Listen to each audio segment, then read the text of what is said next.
Ukraine, and let's take a look at Courrier International, which focuses on the fascination that Western media has on the Russian president. And you can see him here on the front page, looking a lot like the Godfather. In his lapel there, he has a rose that says Crimea on it. And you can see here as well, there's some puppet strings, like he's really the one calling the shots here. Le Monde selon Poutine, the world according to Putin, on the front page of Courrier International, which says that he's really following his own rules. And inside it says that critics say that he's on an imperial mission, taking advantage of Washington's powerlessness and what Der Spiegel calls Germany's strange indulgence. And Courrier International actually quotes the German magazine and points out that many Germans are very tolerant, actually, of Russia's expansionist policies, mainly for economic reasons, but also for historic reasons. And Der Spiegel says that Germany still has very strong ties to its former occupier,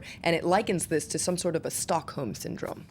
Well, Vladimir Putin's strategy is very worrying for many people in the West, and many people are wondering just how far his ambition goes. That's right. Let's take a look at the front page of The Economist this week that talks about insatiable. And on the front page, you can see that after gobbling up Crimea, the Russian bear is trying to take another bite out of Ukraine. Now, inside, The Economist says that the cost of stopping the Russian bear is high, but it will only get higher if the West does nothing. And the magazine calls for a reinforcement of NATO troops in Central and Eastern Europe, as well as widening visa restrictions for Russian oligarchs and their families. And on top of that, The Economist calls on the West to impose sanctions on Russia similar to those on Iran. Now, will that be enough? That's another thing that magazines are taking a closer look at this week. A new weekly here in France called Le Un says that Putin's logic, well, it often seems to escape reality for a lot of people in the West. It's very foreign to us. Who knows what he will do? And you can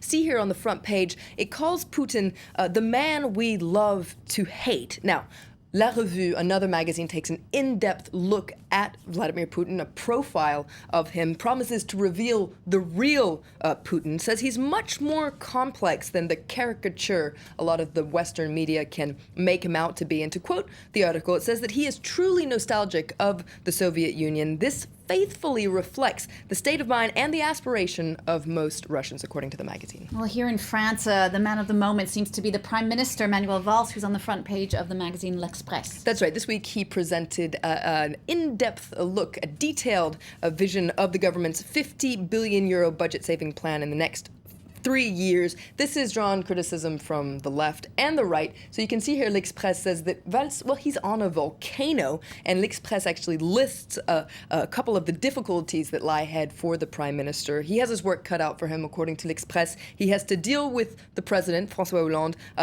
get through administrative blockages, and deal with the, quote, ball and chain that is the left. So that's L'Express's view this week. And Flo, just to wrap up, you have a quick look at some other magazines that deal with very different topics: Alzheimer's disease, New York City, and a famous French TV presenter. That's right. Let's start with Nouvelle Obs. It focuses on Alzheimer's disease this week, describes the ordeal that it is for the families of those affected in the absence of any effective treatment. They're really hopeful that one day there will be a cure that's found. And on the front page, you can see a photo of a famous French actress, Annie Girardot, who passed away in 2011 after struggling with the disease. Moving on to something completely different, Le Point takes us stateside to New York City, exploring the city's latest extravagance and excitement. Now, this is known as a marronnier in France. A marronnier is a topic, a story that comes up time and time again in the French media. Often it's taxes, real estate, or Freemasons, but here it's New York, so it's pretty exciting. And finally, you might have never heard of her, but her name is Alessandra